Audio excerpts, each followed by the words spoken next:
नमस्कार, मैं हूं आशीष वर्मा। सीएनबीसी आवाज मोतीलाल ओसवाल स्टूडियोज में आप सबका स्वागत है। बारी है आज सुबह के मॉर्निंग कॉल की। शुरुआत टॉप हेडलाइंस के साथ। भारतीय बाजारों के लिए अच्छे संकेत। एफआईआईज की कैश में लगातार 12वें दिन खरीदारी। नेट शॉर्ट भी घटकर 8,500 कॉन्ट्रैक्ट्स के नीचे। गिफ्ट निफ्टी में 100 पॉइंट से ज्यादा का उछाल। शुक्रवार को अमेरिका में दिखी जोरदार तेजी, 1.5% से ज्यादा उछला नैस्डैक। ओपेक प्लस के जून से उत्पादन बढ़ाने के फैसले से क्रूड में 4% की भारी गिरावट। एक महीने के निचले स्तरों पर पहुंचे दाम। $59 के नीचे फिसला ब्रेंट। इस साल अब तक करीब 20% फिसल चुका है कच्चा तेल। ओएमसीज, एविएशन और पेंट स्टॉक्स पर बढ़ सकता है एक्शन। चौथी तिमाही में एसबीआई के नतीजे ठीक ठाक। अनुमान से थोड़ा ज्यादा 2.7% बढ़ी ब्याज से कमाई, लेकिन मुनाफे में 9.9% की कमी। एनआईएम्स पर तिमाही आधार पर हल्का दबाव। एसेट क्वालिटी में भी सुधार। FY26 में 25,000 करोड़ रुपए की इक्विटी कैपिटल जुटाने की बोर्ड से मिली मंजूरी।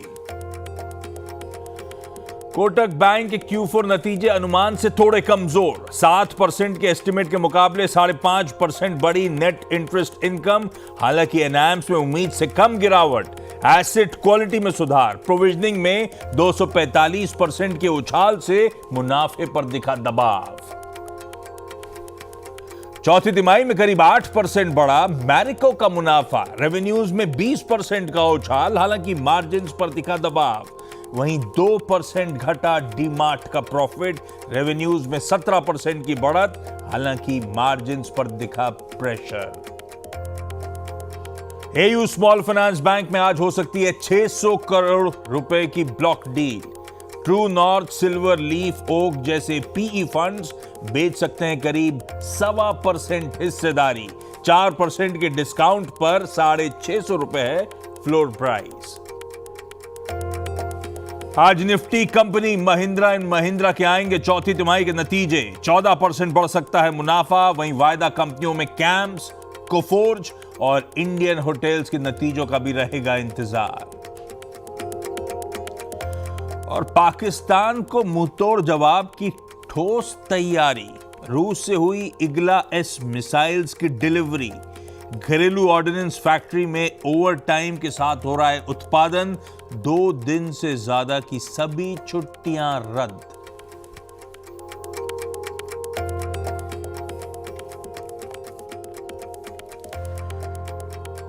चलिए भाई, सोमवार की सुबह एक नया और इंटरेस्टिंग, कहना चाहिए लंबा और इंटरेस्टिंग हफ्ता अपने सामने खड़ा है। भाई लंबा इसीलिए क्योंकि इस हफ्ते 5 दिन कामकाज करना है, कोई छुट्टी नहीं है। और इंटरेस्टिंग इसीलिए क्योंकि मन तो तेजी का बना हुआ है, पर अभी भी हालात जस के तस हैं। अभी भी वो अनसर्टेनिटी, अनिश्चितता बनी हुई है। चाहे वो टैरिफ्स के फ्रंट पर हो, चाहे वो बॉर्डर पर एक्शन को लेकर हो, तो वो अनसर्टेनिटी लिंगर ऑन करती हुई। पर निफ्टी का परफॉर्मेंस आपकी स्क्रीन पे रखता हूं। Last week back to back 3rd straight week था जब भारतीय बाजार उछाल के साथ, वीक ऑन वीक गेन्स के साथ कामकाज करते हुए नजर आए। इसलिए मैंने कहा था मन तो तेजी का है, लेकिन अनसर्टेनिटी लिंगर करती हुई। हाँ, पिछले हफ्ते का परफॉर्मेंस प्लीज स्क्रीन पर रखिएगा। यह बात अलग है कि सिर्फ मंडे को भारतीय बाजारों ने लास्ट वीक दमखम दिखाया था। उसके बाद क्लोजिंग बेसिस पर कुछ खास कर नहीं पाए। फ्राइडे का इनफैक्ट वो सैंडविच सेशन जो है, यानी कि 2 छुट्टियों के बीच में जो सेशन था, वो इंट्राडे आपकी स्क्रीन पर आएगा। शुरुआती ट्रेड में बढ़िया मोमेंटम पकड़ा। मेरे ख्याल से सुबह 10 बजे के आसपास थे अपन लोग जब 10 के दमदार ट्रेड्स में उतर रहे थे। उस समय निफ्टी दिन के हाईज 255 अंक, कह लीजिए 1% के उछाल के साथ कामकाज करता हुआ नजर आया था। ऑलमोस्ट 600 के लेवल्स पर, 24,600 के जोन्स पर निफ्टी पहुंचता हुआ। उसके बाद मुनाफा वसूली का दबाव फिर हावी होता। एक समय तो अच्छा खासा दबाव में भी आ गए थे, आधे % के आसपास। हो सकता है वीकेंड से पहले वो एलओसी के पास टेंशन्स को लेकर मार्केट शायद एंग्शियस हो, नर्वस हो, इसीलिए फिर ऊपरी स्तरों से मामला थोड़ा सा ठंडा पड़ गया। खैर, आज के क्यूज, आज के समीकरण, जितना मामला ठंडा पड़ा था वापस पहुंच जाएंगे हम। 100 पॉइंट की गैप के साथ शुरुआत होने की इंडिकेशन से ऑलमोस्ट आधे % की गैप अप की तैयारी हो रही है। ऐसे में लाइए ग्लोब पर नजर का स्टिंग और दिखाइए, फिर हॉर्माज से बातचीत करी जाए। गिफ्ट निफ्टी तो आपने दिखा दिया, गैप अप के साथ शुरुआत होगी। हमारे एशियन पियर्स, एशिया में एक बात ध्यान रखिए, कई सारे मार्केट्स बंद हैं, ग्लोब में कई सारे बंद हैं। मैं जब इवेंट कैलेंडर पर आऊंगा तब उसकी डिटेलिंग में जाऊंगा। जो खुले हैं वो आपकी स्क्रीन पे पस से कामकाज करते हुए नजर आएंगे। हाँ, फ्राइडे का यूएस का सेशन बढ़िया था। हम जब क्लोज हो रहे थे तो 1/4 से आधा % यूएस के फ्यूचर्स मजबूती के साथ ट्रेड कर रहे थे। एक्चुअल सेशन में उससे कहीं ज्यादा तेजी, तीनों बेंचमार्क 1.25 से 1.5% उछाल, और आज सुबह के फ्यूचर्स आधा % की कमजोरी। तो फिर क्यूज कैसे? तब की पहली प्लेट दिखाइए, समझ में आएगा कहां छोड़े थे यूएस फ्यूचर्स और कहां सुबह सुबह मिल रहे हैं अपने को। तीनों डिफरेंशियल स्क्रीन पे, तीनों के फ्रंट पे अभी भी हल्की बहुत तेजी ही डाइजेस्ट करनी है। शायद ये रीजन नहीं, इसके अलावा और भी थोड़ा फ्राइडे को अगर सेंटिमेंट नेगेटिव था या डर था बाजार में, नर्वसनेस थी, तो उससे उभर भी रहे होंगे, तो इसीलिए गिफ्ट निफ्टी थोड़ा सा बेहतर दिख रहा है। पर हरमाज, मूड कैसा? गुड मॉर्निंग आपको। गुड मॉर्निंग आशीष। मूड तो ठीक ठाक ही है, और हम बाजार पे आए उससे पहले जो बहुत मशहूर एक लेखक है मॉर्गन हाउसल, उन्होंने शुक्रवार को इंडिया भी आए थे ट्विटर, आए थे, इंडिया आए थे। उन्होंने ट्विटर पे लिखा था कि हम जाने उससे पहले ही बाजार में सब ठीक ठाक हो जाएगा और हम सोचेंगे अरे ये कैसे हो गया, इसका तो कोई आधार ही नहीं है, मगर बाजार का यही आधार है 200 साल से।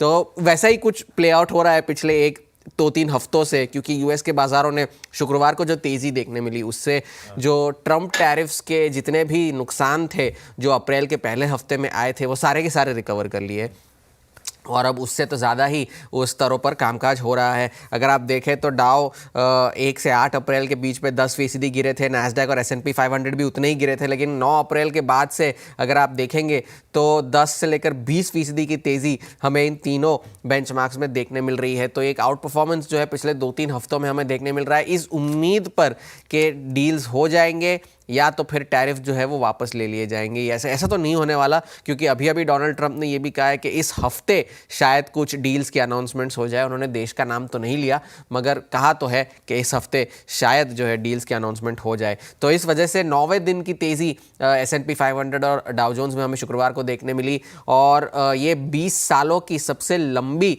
जो है विनिंग स्ट्रीक हमें यूएस के बाजारों में हमें देखने मिली थी। और पॉजिटिव ट्रिगर्स काफ़ी सारे थे। शुक्रवार की सुबह को हम ये चर्चा कर रहे थे कि चीन ने जो कहा है कि हम इवैल्यूएट कर रहे हैं, आकलन कर रहे हैं कि यूएस से बातचीत करी जाए। उसके बाद जो बड़ा ट्रिगर आना था जॉब्स डेटा का था, जॉब्स डेटा भी बहुत अच्छी रिपोर्ट आई, अनुमान से बेहतर आई। 1.38 के अनुमान थे, 1,77,000 का जो आंकड़ा निकल कर आया, उस वजह से भी जो है बाजार को तेजी मिली। बेरोजगारी की दर जो थी वो अभी भी 4.2 पर कायम है, मगर इससे एक ये तो बात साबित हो गई कि रेट कट जो है जिसकी उम्मीद डोनाल्ड ट्रंप लगाए बैठे हैं वो तो नहीं होगी, क्योंकि इकोनॉमी जो है वो काफ़ी स्ट्रांग है। मगर इससे एक तो ये बात साबित हो गई कि रिसेशन के जो डर लगे हुए थे वो शायद थोड़े से कम हो जाए। और वॉल स्ट्रीट जर्नल की भी एक रिपोर्ट आई थी कि चीन जो है फेंटेनिल की जो शिकायतें थी डोनाल्ड ट्रंप की, उसको भी एड्रेस करने की जो है कदम उठा रहा है। और डोनाल्ड ट्रंप ने कल ये भी कहा कि मैं सोचूंगा कि चीन को लेकर जो टैरिफ लगे हैं वो कम किए जाए थोड़े से, क्योंकि अब ये इस स्तर पर आ गए हैं कि दोनों देशों के बीच में कारोबार ही नहीं हो रहा है, व्यापार ही नहीं हो रहा, तो थोड़ा सा कम कर सकते हैं। फिर से उन्होंने कहा कि मैं जेरोम पावेल को नौकरी से तो नहीं निकालूंगा, मगर ब्याज दरों में कटौती की फिर से जो है उन्होंने सिफारिश की है। आज का बड़ा जो ट्रिगर है वो तेल है, क्योंकि ओपेक ने जो कल फिर से 4 लाख बैरल प्रतिदिन जून से बढ़ाने के लिए जो है मंजूरी दी है, उस वजह से ब्रेंट जो है वो 60 के नीचे जा चुका है। और सऊदी अरब ने ये भी कहा है कि काफ़ी वक्त तक अगर तेल की कीमतें नीचे रही हम उसे बर्दाश्त कर सकते हैं, हमें उससे कोई फ़र्क नहीं पड़ेगा। इस हफ्ते बड़ा ट्रिगर तो फेड का डिसीजन ही है, तो वहाँ नज़र रखने की ज़रूरत है। तो तेल एक पॉजिटिव ट्रिगर है, डॉलर 100 के नीचे है और हैंडओवर स्क्रीन पर पॉजिटिव है। लीजिए भाई, हैंडओवर बढ़िया है, हैंडओवर रिलेटेड कोई कंसर्न नहीं। ऐसे में अच्छा, 2 चीजें थी, यूएस की जॉब्स रिपोर्ट थी वीकेंड के लिए इंपॉर्टेंट, और एसबीआई और कोटक के रिजल्ट्स, दोनों मिले जुले से नंबर्स हैं। उन नंबर्स पे आगे आऊंगा, पहले अब निफ्टी की स्ट्रैटेजी पे चर्चा कर ली जाए। अच्छा, अपन फ्राइडे सुबह जो चर्चा कर रहे थे उसके बाद स्क्रीन पे अपन ने एक्शन वैसे ही मैप करा। क्या बात हुई थी सुबह 7 बजे कि 396 से 429 के लेवल्स अगर होल्ड करता है तो पोटेंशियल है निफ्टी का 534 से 589 तक जाने का। फ्राइडे के हाईज वो स्क्रीन पर हैं आपके 589.2। उन्हीं लेवल्स पे जाके वो इवेंचुअल टारगेट्स अचीव करके मामला ठंडा पड़ता हुआ नजर आया था। वीरो, गुड मॉर्निंग। सटीक रही फ्राइडे का, ओपन स्क्रीन पे उसके साथ साथ मैप भी करते चल रहे थे पूरे टाइम सुबह के शो में। कैसा मूड, वीकेंड कैसा रहा और अप्रोच क्या रहेगा आज लौट के? गुड मॉर्निंग आशीष। देखिए, स्टैट्स अच्छे हैं और लिक्विडिटी पैटर्न बहुत स्ट्रांग है। FIs DIs बोथ इंडेक्स की पोजीशनिंग बहुत स्ट्रांग है, लेकिन बस यही है आशीष के छुट्टियों के दिन, एक्सटेंडेड वीकेंड्स पे और ड्यूरिंग द वीक जो लास्ट छुट्टियां पड़ी उसमें बाजार ओवरनाइट रिस्क कैरी करने को तैयार नहीं है। इंडेक्स पे स्पेशली ओवरनाइट रिस्क बाजार नहीं कैरी कर रहा है। आप जानते हैं हालात, जियोपॉलिटिकल टेंशंस चरम पे हैं और आई थिंक लास्ट वीक जितनी चरम पे थी उससे कहीं ज़्यादा अगर आप देखें तो इस वक्त और हैं ये इम्पैक्ट डालेंगे बाजार पे। इन्हीं सब एटमॉस्फेयर के बीच में आज की अप्रोच बनाते हैं। देखिए, शुक्रवार की मैपिंग आपने करी थी, 589 पे प्रॉफिट बुक कर लीजिए, मैंने एग्जैक्टली कहा था।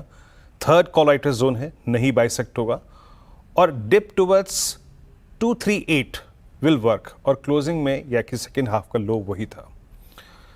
अब आप जरा लिक्विडिटी पैटर्न को देखिए। पहली चीज ये है कि बाजार क्लोजिंग बेसिस पे अपने पुट राइटर्स के जोन को होल्ड कर रहा है। फॉर इंस्टेंस 24,300, 24,200 और अपने स्ट्रक्चर को मेंटेन कर रहा है। That's because of this liquidity. आपके स्क्रीन पे आएगा लिक्विडिटी पैटर्न। FIs ने करीब 2770 करोड़ रुपए की बाइंग करी, 3290 करोड़ रुपए का DIs का बाय का आंकड़ा था। Strong liquidity pattern. FIs ने इंडेक्स बहुत कम मात्रा में बाय किया, बट लगभग 295 करोड़ रुपए की buying, 1500 contract long, 39 contract short cover किए और इन डिजिट्स के साथ, इन नंबर्स के साथ हमारा जो नेट शॉर्ट का आंकड़ा है वो आशीष अब -8400, हार्डली 8400, यानी अक्टूबर के बाद अब तक के हम सबसे हाईएस्ट ट्रैजेक्टरी में हैं इन टर्म्स ऑफ शॉर्ट। सबसे कम शॉर्ट लिए खड़े हुए हैं। तो हाँ, ये जियोपॉलिटिकल प्रेशर हमारे अपसाइड को रेस्ट्रिक्ट कर रहा है क्लोजिंग बेसिस पर, बट ड्यूरिंग द डे ये लिक्विडिटी एक थ्रस्ट जनरेट कर रही है। बतौर ट्रेडर आप जिसको प्ले कर सकते हैं। लेके आइए आज की प्लेसमेंट कैसी है। आज की प्लेसमेंट कहती है कि कॉल राइटर्स परसिस्ट करते हैं 24,500 पे, 600 पे, 700 पे, इन तीन स्ट्राइक्स पे बहुत डिसाइसिवली कॉल राइटर्स परसिस्ट करते हैं। स्पेशली 500 पे, 400 पे और नीचे पुट्स में अगर आप देखें तो सबसे स्ट्रॉन्ग बिल्डअप है 24,300 पे, 200 पे, जहां पे अप्रोक्सीमेटली 82 लाख का पुट्स का आउटस्टैंडिंग वाई है। यही है पुट्स का गढ़। यही लेवल हमको इस सूरत हाल में डिफेंड करना है ऑन क्लोजिंग बेसिस। पिरामिड्स लेके आइए। पिरामिड्स में आपको ये एक इंप्रेशन नजर आएगा कि शायद वो वीकेंड फैक्टर को प्ले करने के लिए कॉल राइटर्स 24,500 पे, 600 पे बहुत स्ट्रांगली प्लेस थे। पुट राइटर्स के कंपैरिजन में उनका कन्विक्शन ज़्यादा था। लेके आइए लेवल्स। देखिए, आज गैप अप है तो गैप थ्रेशोल्ड पॉइंट्स को बाजार पार कर रहा है तो ट्रेड भी दे रहा है, जैसे शुक्रवार को भी दिए थे। जैसे ही 429 निकला 534, 589, वैसे ही आज का केस है। RS1 स्क्रीन पे लेके आइएगा। RS1 क्या है? RS1 है कॉल राइटर्स का जोन। ये है 510, अगर इसके ऊपर सस्टेन करा तो 542, देन 589, 617, 678 सारे प्लेस्ड हैं। बट स्टिल कह रहा हूं, पहले RS के आसपास अपने ट्रेड को चेक करिएगा। नहीं निकल रहा तो बाजार डेफिनेटली कोलैप्स होने की टेंडेंसी रखता है। Better trade in this range till the time हम एक एप्रोप्रिएट क्लोज 617 के ऊपर नहीं ले रहे, 589 के ऊपर नहीं ले रहे, एक बेटर ट्रेड लाए या फिर परसिस्ट करता है बेस वन पे। बेस वन क्या है? बेस वन में एक आंकड़ा जुबानी भी बोल रहा हूं, उसको भी ध्यान रखिएगा। इट्स 24,300, 264। ये ट्रैजेक्टरी है पूरी की पूरी बेस वन की। ये 100 पॉइंट 24,300 से 191, ये बेस वन है। ये बेटर ट्रेड दे रहा है। और याद रखिएगा, इस सूरत हाल में एक कंट्रोल डिप, डिफाइंड डिप वही है जो कि बेस वन है। और बेस वन के नीचे हम खिसके किसी भी न्यूज फ्लो के बीच में तो immediately a down swing towards 24,010 is possible. वो तो डिफाइंड है, लेकिन उसके नीचे क्या, अभी तक कुछ डिफाइंड नहीं है। तो हमारा कंट्रोल डिप को ही बाय करने का मन है। अब आते हैं निफ्टी बैंक पे। देखिए निफ्टी बैंक पे आपको टोज पे रखेंगे दो numbers, state Bank of India और कोटक महिंद्रा बैंक। मैं नंबर्स पे नहीं जाऊंगा, बट मैं ट्रेजेक्ट्रीज को डिफाइन करता हूँ निफ्टी बैंक की। निफ्टी बैंक पे अभी भी पुट राइटर्स 55,000 पे प्लेस्ड हैं, कॉल राइटर्स हैं 55,500 पे और 56,000 पे। अब तक पिछले पूरे हफ्ते अ डिप टुवर्ड्स 55,000 इज वर्किंग। अभी भी वही 55,000 के क्लोजर बेस वन को डिप्स को बाय करेंगे, और अगर गैप अप हो रहा है, गैप अप के बाद हम RS1 को चेक करेंगे। RS1 अगर रिजेक्ट हो गया, best trade at base one. अगर गैप अप हुआ, RS1 को टेस्ट करे, नहीं निकले, कोलैप्स होंगे, दोबारा बेस वन के आसपास ग्रिप करने की कोशिश कीजिएगा, और RS1 कटे तो swing towards 55,888 and 56,089 looks possible. एक चीज यहां पे कहता हूं, निफ्टी बैंक में अगर बेस वन वायलेट हुआ इन एनी केस, तो एक रिट्रेसमेंट टुवर्ड्स 10 डेमा जो कि प्लेस्ड है स्क्रीन पे, वहां तक पॉसिबल है। आशीष, बहुत बढ़िया। ये है निफ्टी बैंक की आज मंडे की स्ट्रैटेजी। खुलने दीजिए बाजार, सब मैप करते रहेंगे, बातचीत करते रहेंगे शो के दौरान, ग्लूड रहिएगा स्क्रीन के साथ। आइए आज के दो बढ़िया से ट्रेड्स। लखनऊ चलते हैं अपन, manasjaiswal.com के श्री मानस जायसवाल साहब स्क्रीन पे। गर्मी बढ़ रही है, कोट कहां गया? गुड मॉर्निंग आशीष जी, बिल्कुल गर्मी बढ़ रही है। गर्मी तो वाकई इस बार तगड़ी आने वाली है। अभी तो नौ तपे के दिन आने वाले हैं, पता नहीं कैसे निकलेंगे। मानस, गुड मॉर्निंग। आज के प्रेफर्ड पिक सर। तो देखिए आशीष जी, सबसे पहले तो इंडिगो पे खरीदारी करने की राय रहेगी, क्योंकि स्टॉक करेक्ट हुआ है, 20 डे मूविंग एवरेज पे सपोर्ट लेके ट्रेंडिंग मूविंग एवरेज को रीगेन कर लिया। तो आई थिंक यहाँ पर रिकवरी देखने को मिल सकती है। 52.89 का स्टॉप लॉस लगाएंगे, 5450 5,450 के टारगेट सेट करेंगे। एक सेल रिकमेंडेशन है, और वो एस्ट्रल पे, ये रिकमेंडेशन मैंने फ्राइडे को भी इस पे एक सेल रिकमेंडेशन दिया था। एस्ट्रल अपने 20 डे मूविंग एवरेज के नीचे फिसला है, लोअर टॉप लोअर बॉटम का कंफर्मेशन है। तो एस्ट्रल में 1341 के स्टॉप लॉस से बिकवाली करेंगे। 1240 1270 1270 तक के टारगेट पॉसिबल है एस्ट्रल में। सही बात है। क्रूड रिलेटेड प्लेस रडार पे रखिएगा, साइकोलॉजिकली इंपॉर्टेंट। 60 के नीचे ब्रेंट ट्रेड करने लगा है तो सब रडार पे आएंगे। इंटीग्रल वेरिएशन, तो चार्ट्स के समीकरण भी अच्छे हैं और आज के संकेत भी अच्छे हो गए, रडार पे रखिएगा। हाँ, ये जरूर है कि थोड़ा सा जियोपॉलिटिकल जब कंसर्न्स आते हैं तो ट्रैवल टूरिज्म वाले स्टॉक्स थोड़ा सा सबड्यूड रहते हैं, पर चार्ट्स में स्ट्रेंथ है। स्टॉप लॉसेस स्क्रीन पे नोट डाउन करिएगा। एस्ट्रल लिमिटेड, फ्राइडे को भी चर्चा करी थी मानस ने, आज भी उसी सेल रेको के साथ चल रहे हैं अपन। 1341 का सेल है। मानस जी थैंक यू सो मच। 8 बजे के पैनल में मानस से मैं वीरू और डिटेल में चर्चा करेंगे। आइए अब आज के इंपॉर्टेंट स्टॉक्स से न्यूज। दो तो इंपॉर्टेंट रिजल्ट्स थे, स्टेट बैंक ऑफ इंडिया और Kotak Mahindra bank. Friday Saturday को दोनों नंबर्स आए। SBI decent inline type performance, मतलब ऐसा कहना चाहिए कोई कंप्लेंट नहीं नंबर्स से, पर वो क्या अनएक्साइटिंग से रिजल्ट्स हैं। NII 3.25% उछला, अपनी 2.5% की एक्सपेक्टेशन थी, आवाज अनुमान। ऑपरेटिंग प्रॉफिट 8-9, इनफैक्ट कह लीजिए 8.25% का जंप साल दर साल, और मुनाफा 10% गिरा। आवाज अनुमान भी था 8.5-9% गिरेगा, और वो इसीलिए गिरेगा क्योंकि बेस इफेक्ट था और NII का ट्रैक्शन नहीं था, तो इसीलिए प्रॉफिट्स पे परकुलेट हुआ, उस पर इंपैक्ट कर गया। NIMs लार्जली ठीक ठाक हैं। डोमेस्टिक NIMs 3.25 से रिड्यूस होकर 3.22% Q on Q.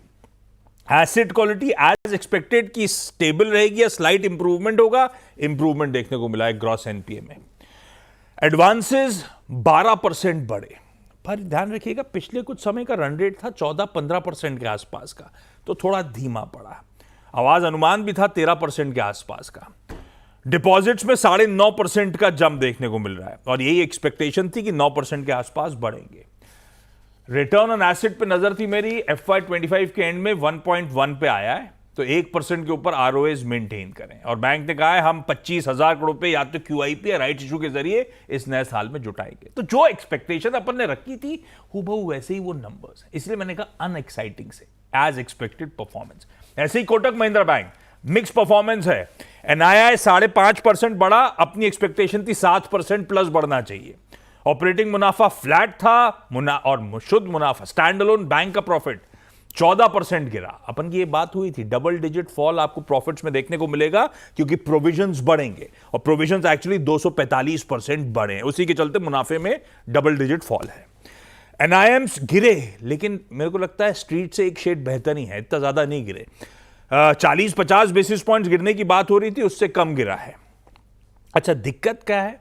Business momentum में एडवांसेस 13.5% बढ़े हैं, तो वो थोड़ा सा मॉडरेट हो रहे हैं। डिपॉजिट 11.5% या 11% बढ़े हैं, वहां पे डिपॉजिट ग्रोथ में स्लो डाउन नजर आ रहा है। एसेट क्वालिटी इसकी भी इंप्रूव ही हुई है, पर कोटक क्या चला हुआ स्टॉक है, थोड़ा सा नजर रखिएगा। दोनों नंबर्स पस से, कोटक थोड़ा सा shade weaker, business momentum lose out हो रहा है, एसबीआई अनएक्साइटेड सा। कुछ और बहुत इंपॉर्टेंट नंबर्स कंचन से क्विकली जान लेते हैं। कंचन बताएं। जी, शुरुआत कर लेते हैं मैरिको के साथ। नंबर्स यहाँ पे हमें पॉजिटिव देखने को मिले हैं, लेकिन जो कंपनी के मार्जिन है वो कॉन्ट्रैक्ट होते हुए दिखाई दिए हैं, जिसके पीछे का जो मेजर कारण है, जैसे कि हमने देखा जो कोपरा का प्राइस है वो साल दर साल हमें काफी बढ़ता हुआ दिखाई दिया है, जिसका सीधा सीधा इम्पैक्ट है कंपनी की मार्जिन में। नेट प्रॉफिट में करीबन 8% की बढ़त है, रेवेन्यू भी 20% तक बढ़ता हुआ नजर आया है। ऑपरेटिंग नंबर्स में एबिटा की बात करी जाए तो ये भी करीब करीब 4% तक बढ़ा है। एवेन्यू सुपरमार्ट्स के अगर नंबर्स देखे जाए तो नंबर इतने ल्यूक्रेटिव नजर नहीं आए हैं। कंपनी की जो नेट प्रॉफिट है उसमें 2% की हमें गिरावट देखने को मिली है। यही नहीं बल्कि जो कंपनी के मार्जिन्स है वो भी इस टाइम पे काफी ज्यादा कॉन्ट्रैक्ट होते हुए नजर आए हैं। 6.4% पे मार्जिन रजिस्टर हुए हैं वर्सेस 7.4%। वही रेवेन्यू और एबिटा की बात करी जाए तो रेवेन्यू में 17% का उछाल है और जो कंपनी का एबिटा है वो फ्लैट साइड में हमें देखने को मिला है। इंडियन बैंक के क्वार्टर 4 नंबर्स की बात करी जाए तो कंपनी का नेट प्रॉफिट करीबन 32% तक बढ़ा है। नेट इंटरेस्ट इनकम भी यहाँ पे 6.2% तक बढ़ती हुई नजर आई है। अगर एसेट क्वालिटी की बात करी जाए तो ये भी हमें क्वार्टर ऑन क्वार्टर बेसिस पे इंप्रूव होते हुए नजर आए हैं। ग्रॉस एनपीए 3.09% और नेट एनपीए 0.19%। ओके, रखिए स्टॉक्स रडार पे। आज की ब्रोकरेज रिपोर्ट, आज के दो ही सबसे इंपॉर्टेंट नंबर्स थे, एसबीआई और कोटक। तो उस पे क्या करा है, ग्रिड दिखा देता हूं स्क्रीन पे आपके। क्या ब्रोकरेजेस एसबीआई के रिजल्ट्स के बाद और क्या कोटक के बाद कह रही हैं। ये है आपकी स्क्रीन पे एसबीआई 800 पे बंद हुआ था, 840 से लेकर 1050 के टारगेट्स आते हुए। फ्लिप करेंगे तो कोटक भी स्क्रीन पर आएगा। कोटक मेरे ख्याल से 2185 के आसपास का क्लोज था, वो ग्रिड दिखा दूंगा आपको। लेकिन चलिए क्विकली छोटा सी आ गया कोटक आपकी स्क्रीन पे। हमारी क्लोज थी ऑलमोस्ट 2200 के आसपास की, वहीं पे या उससे नीचे के टारगेट्स आ रहे हैं। ठीक है, नंबर्स को देखते हुए ब्रोकरेजेस की आंकलन। क्विकली छोटा सा ब्रेक के उस पार इंतजार कर रहे हैं भाई साहब एचडीएफसी सिक्योरिटीज के अनुज गुप्ता साहब। उनसे करनी है कमोडिटीज पे चर्चा और साथ साथ आज का इवेंट्स कैलेंडर।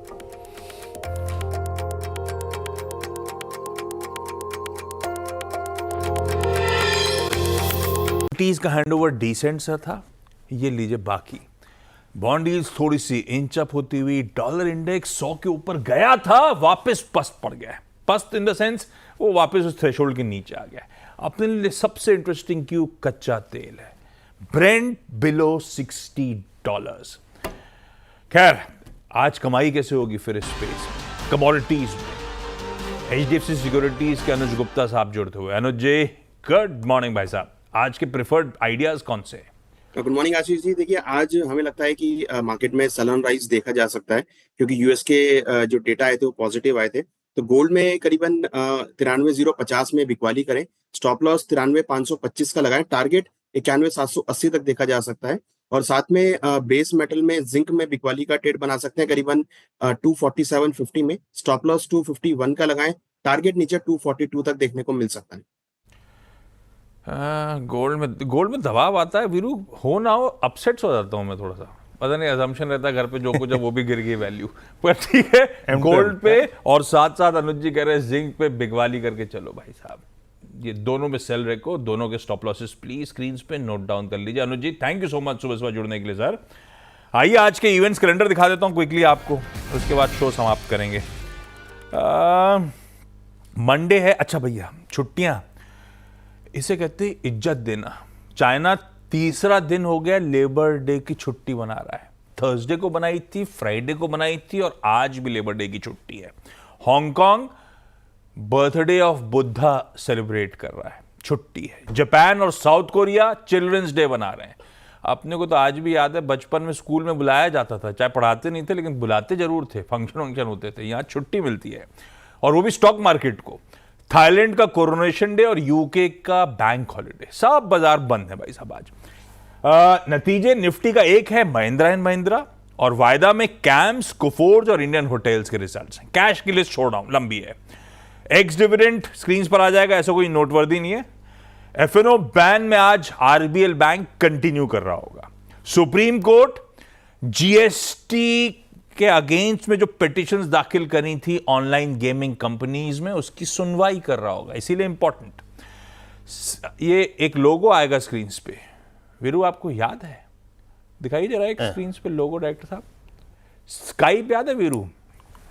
ये हाँ, आज लास्ट दिन है, माइक्रोसॉफ्ट ऑफिशियली स्काइप को रिटायर करने जा रहा है।